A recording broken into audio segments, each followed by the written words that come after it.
Hello, it's Bonnie Southgate, hEDS Rehab here. I thought it would be really nice to do a series of exercises. So it will be one exercise for each video, and you can choose then to do one exercise a day, a different one, or you can choose to do an exercise a week.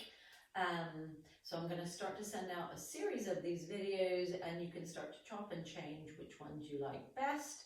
And you can put your own program together, the one that makes your body feel absolutely the best. So we're going to start our first exercise in our series of one a day with breathing. And breathing is one of those things that can really impact us as people with hypermobility, because we often have comorbidities that come with it, and we can have a very stimulated sympathetic nervous system, so our fight or flight, and it can create a lot of tension and a lot of issues in our body. So if we can calm things down with breathing, then we're already winning. So you can either choose to lie down or sit in a chair or sit in the floor, but what I want you to do is find the position that you are going to be the most comfortable and the most relaxed in. So I'm going to sit with my legs crossed just here because I find that really comfortable. Just initially talking about breathing, we can either breathe through our nose or our mouth, and sometimes sinuses don't let people breathe through their nose. But if you can, when you breathe through your nose, nasal breathing stimulates something called the glossopharyngeal nerve, which has a relationship to the vagus nerve, which controls our fight or flight. And our parasympathetic. And so if we can inhale through our nose, then we'll have more impact on calming our systems down. And actually mouth breathing is a breath pattern that when you go into fight or flight, you would tend to get that kind of shallow breathing through the mouth. So if we can slow the breath down and we can inhale through the nose, then that's going to be really fantastic. If you can't, don't worry about it. Don't think you can't calm your system down. You still can have benefits.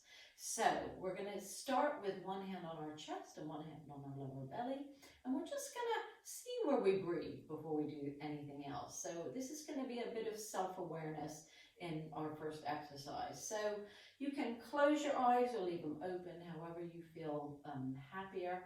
And you're going to start by inhaling, if you can, through your nose. And then slowly exhaling. I just want you to observe your breath before you do anything else. So as you inhale, which hand moves first? They may both move together, or you may find that this one moves first, or you might find that one moves first. No rights or wrongs, just exploring how we breathe at the moment. And relax. And now I want you to be really aware of your lower tummy muscles and your pelvic floor muscles. When you inhale, are they held? And slowly exhale. Are you letting your belly relax? So a lot of us feel a bit self-conscious about our tummies, and so maybe we try and hold it in when we breathe, but that's not really great for us. So I want you to be really relaxed. And it's like a child. When you see a child on a playground, they have no inhibition, and everything is able to move, and it's all relaxed. So I want you to imagine you're back on that playground as a child. And I want you to inhale, and I want you to specifically relax the pelvic floor and the lower belly. So it's not uncommon for people with a hypermobility syndrome to have spasms going on. Doesn't mean it's strong, just mean it's spasm. But I want you to try and relax as much as you can when you inhale into that pelvic floor and lower belly region. So inhaling through your nose. And slowly exhale. And that might allow more movement into the belly. And what that allows is for the diaphragm, which is the main muscle for inspiration, to descend. So it's like a big mushroom, and it comes up at the sides and it comes down and flattens out. That's your diaphragm doing that. And so as we inhale, it's going to do that. See?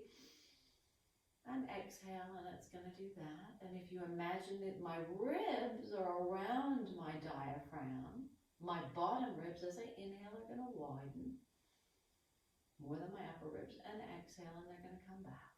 We don't want to squeeze them, they should come back as the air comes out. If you imagine my heart sits on top of my hands, I inhale, and actually there's a ligament that attaches the heart to the top of the diaphragm, and you pull it down and it helps the heart to pump and exhale. So if you don't get that movement, if everything is going up, you don't get that help for the heart either.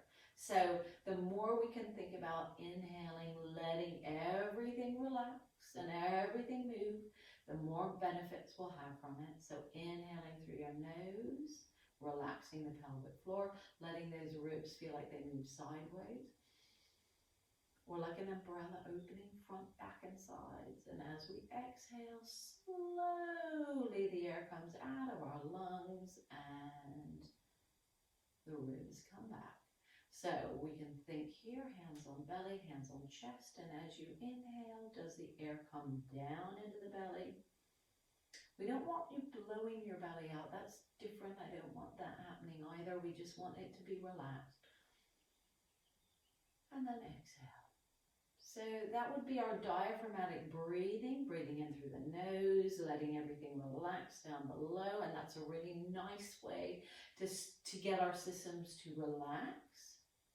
But we might want to play around with our breathing as exercises around the rib cage to help move the ribs. So a lot of us get rib issues. We might find that we have little subluxations or dislocations of ribs. We can get really tight around there. And sometimes if we don't breathe well, we squeeze to get the air out because we haven't got the recoil from the diaphragm. So I want you to think that we can breathe and allow our ribs to move. So we're going to do a little bit more upper breathing, and this is as an exercise. This would not be your relaxation. This would be just to exercise the muscles that move the ribs a little bit for strength. So we can start down here. We can think about those ribs again moving sideways and up a bit. So can you get those ribs to kind of lift off the hips and the lower belly? And then exhale. Some people can get really tight through here. And again, breathing in, let it all feel like it moves. And if you struggle there, then you can either come onto all fours, or if you have a chair in front of you, if coming onto your wrists isn't good, you can bring yourself on your elbows. And this can be a really nice position to get into, just supporting your head with your hands. You can allow those ribs to open. And exhale, you can lie on your back as well, wherever you feel most comfortable. And you can breathe into the ribs. And breathing out. We're going to come back to sitting.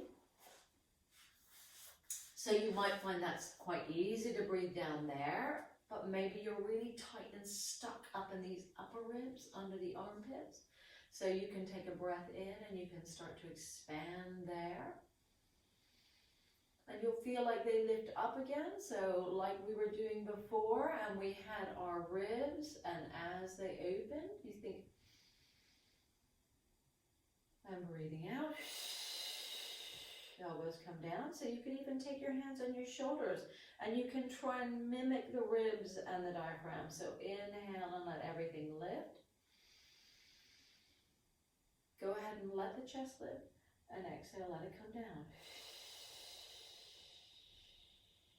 So that's not going to be as much of a relaxing breath as a breath trying to work the muscles around the ribs. So inhaling, feel like you can let all the ribs lift. And exhaling,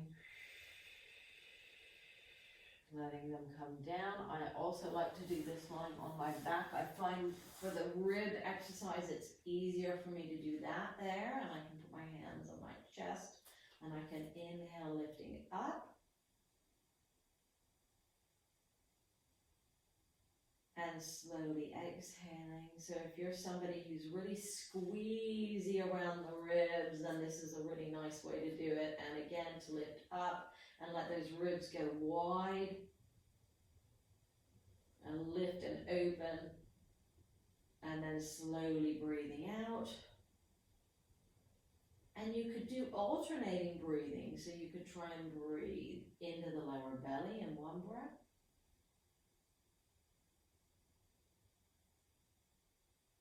and slowly breathe out.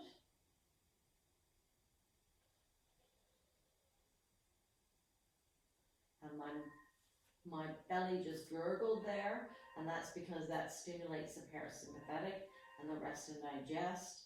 And I can alternate with breathing up here, opening my ribs and coming down, and again breathing down into my lower belly, and coming back, relaxing that pelvic floor and lower belly, and then breathing up top.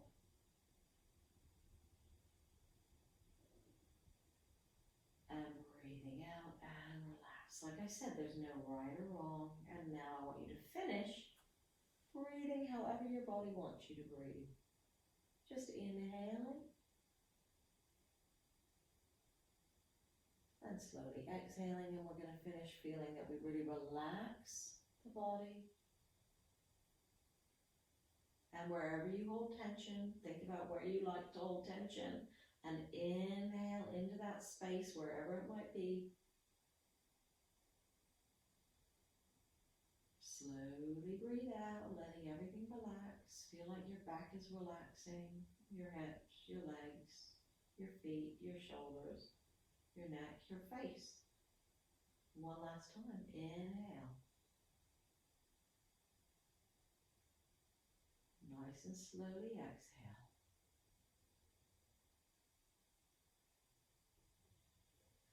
Right, you should feel more relaxed after that. Hopefully you enjoyed that, and maybe you found that you were tight one area and not another, and you can explore trying to improve the bits that don't maybe want to move as well. So that was one exercise for today.